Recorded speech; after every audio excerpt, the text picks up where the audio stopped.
Basically, it is important first to highlight the prohibition of riba or interest in Islam, which is forbidden in the Quran and is clearly mentioned that it is a very, very serious sin, that Allah or God Himself will wage a war against those who deal with interest. So this is the main driver basically for Muslims to find a Sharia compliant solution or Sharia compliant alternative to the traditional system or the traditional financial system. That's why it is important for them to comply with their religion and not to deal with any sort of interest-based dealing, whether with in a form of banking products or otherwise.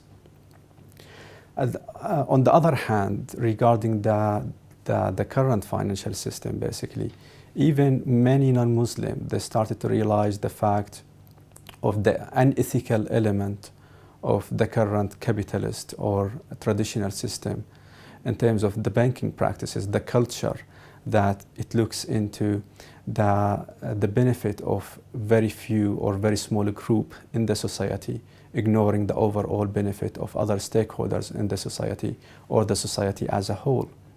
And this is evident in recent basically cases or incidents that happened in the financial market, and we are all aware of.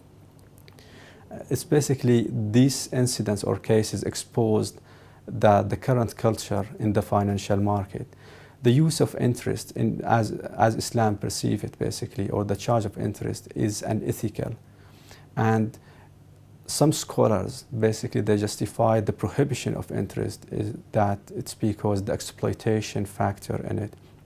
However, some other scholars, basically, they went further because as interest practice, basically, it's not only the exploitation element in it, it's the effect on the society as a whole, because it doesn't provide or doesn't enhance a real economy in the city where there is a trade and business activities undertaken.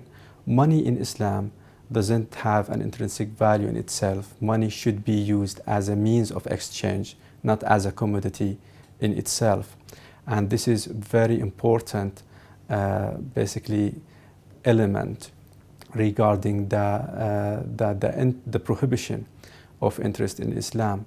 Islam recognizes that capital or money basically shouldn't be generated out of money. It should be generated from trade and undertaking business activities that benefits the society as a whole.